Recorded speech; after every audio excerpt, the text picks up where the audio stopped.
Magkano ninakaw, kailan, saan, paano ninakaw. Hindi, magkano muna ninakaw? Saan galing yung ninakaw? Mga trolls plunder. Tonching Cruz, Bistado na bangag. Mas mukhang magnanakaw. BP Sara lang sa Kalamkap. Potentially pa lang, tagilid pa. Yung isa pa lang yung nagsasalita labang kay BP Sara eh. Hindi pa masabi na sinuhulan siya. Boss Buds, isa lang kasing tune nila, stick to the plan. Ang problema nila, yun nga eh, pinalulutang nila yung plunder, pinalulutang, hindi mubra yung mga, ano yung sabi nila, yung, nawala na yung trust, public trust. Stick to the plan nila failed. Walang plano eh. Yung plano nila nakadepende sa pag-attend ni BP Sara. Wala silang paano kung hindi umattend. Second plan nila, yung patinin yung mga yusik-yusik. O paano kung hindi rin umattend? Show cause order. Tapos pag hindi pa rin umattend, contempt. Maganda nga yun eh, para magkasubukan na kayo. Di ba? Bakit naniniwala sila envelope na walang laman? Mas correct. Di ba? Duran-duran, ang dami na po. Yang mga ano na yan, ang daming issue eh. Sabi nga ni BP Sara, baliktad. Ako nga nag-akusa sa inyo ng wag dadog eh. Ang sabi ni BP Sara, di ba? Ang linaw eh. Kayo nga yung nagda-divert eh. Okay na ako na lang na ako ang pag-usapan. Eh, paano yung bayan? Paano yung mga problema ng kahirapan? Taas ng presyo? Wala lang. Paano yung isupin ng duran-duran pa? Lahat. Daming usapin. Wala kayo nagagawa. Sa totoo lang, wala kayo may pagmalaking nagagawa. Panay bigay-bigay lang ng ayuda. Numbers game tayo. Yan. House of the Cock. Bakit naniniwala sila envelope na wala? Wala naman po naniniwala sa kanila. Miski sila, hindi po sila naniniwala doon. Dapat boss, gumawa sila ng batas sa pangkorap sa Congress. Hindi po sila gagawa nun. Hindi, walang, lahat nga nabubusisi nila eh.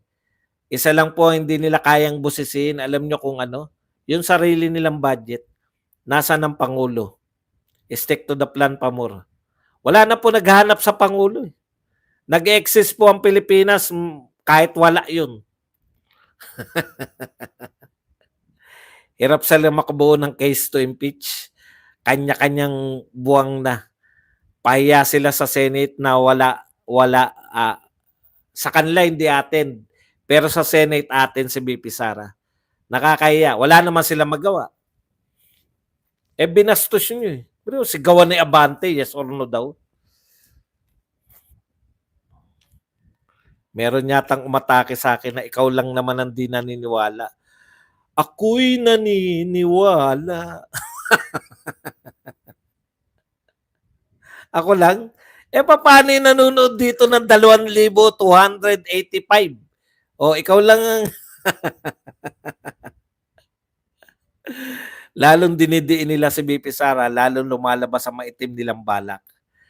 Eh, yun na nga eh. Ang tanong natin, disallowance ni BP Sara. Di ba? 73 million. Paano yung billion ng disallowance? Bakit hindi nyo sinasalang? Ibang usapin yun. Di ba? Yung gold, wag natin tantanan yan. Kakalimutan na naman natin yan. Diversion uli. Di po yan. Oy, Bangko Sentral. Yung paliwanag nyo, eto yung paliwanag nila. Oh. Mahal daw kasi ginto kaya binenta. Anin nyo nga yung pinagbentahan. Yun yung gusto namin ipaliwanag nyo. Parang sabi ni Gloria, hindi na binuksan ng envelope pero alam niya 50K.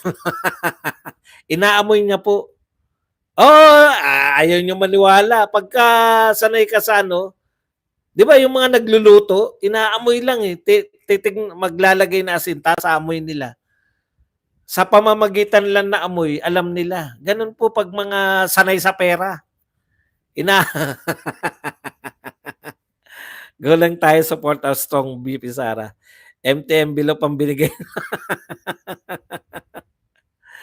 Wala pa nagko-corroborate. Pero madali lang mag-imbento ng corroborate. Nakita ko nga, binigay yan. No to BBM senatorial slates. Ayan na po, lumabas na po yung mga ano. Yun pa rin. Yung kung ano po yung sinabi ni Senator Amy, yun din ang senatorial slate nila. Ituloy lang ang laban, Kuya Badong. God bless us all. Demolish na sana party list. Wala naman. Marami po. Yung mga nakakatulong sa atin, party list din. Si Marcoleta, party list din yan. Si Herrera, party list din. Kaya good and bad yan. Boss Buds, itong mga nangyayari, parang style ito ng Dilawan. Ganyan galawan nila. Alam niyo po, mas malala na po ito sa Dilawan. Ito po nangyayari sa atin, mas malala na po ito kaysa sa mga ginawa ng Dilawan. Ano kaya yung hawak ni BP na video? Huwag kayong mag-alala, ilalabas ni BP. Boss Buds, itong mga nangyayari parang ista yan. Yung witness sila kahapon na kay Risa pala ngayon. Kita nyo? Risa talaga. Sabi na nga ni BP Sara, di ba? Isa lang handler na mga yan. Alam na alam ni BP Sara yung mga galawan, you know? Mas malala dahil magbenta na sila ng gold.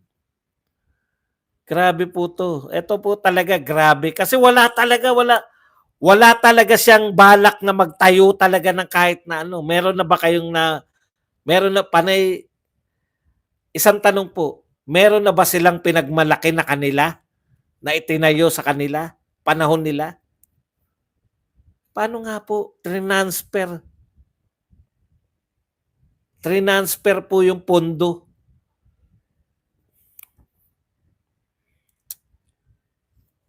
Di ba DPWH? Ito kay Ted Pailon. Sino po ang namulot sa matandang Goria? Markado na yan, boss. Meron daw po yan na nagtatrabaho raw yan ngayon sa Senate. So malalaman natin yung self-respect, no? Kawalan pala. Ang tindi. Believe ako, nanonood pa rin siya. Self-respect. Saktan ako. Biro lang, di ako nasasaktan, no? Sinadya ko nga hindi magpaayos ng ngipin. Magkano lang paayos ng ngipin.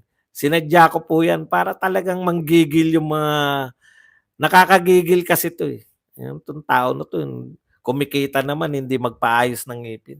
Sabi ni Ted Pailon, saan naman nila hinugot yan si Mercado?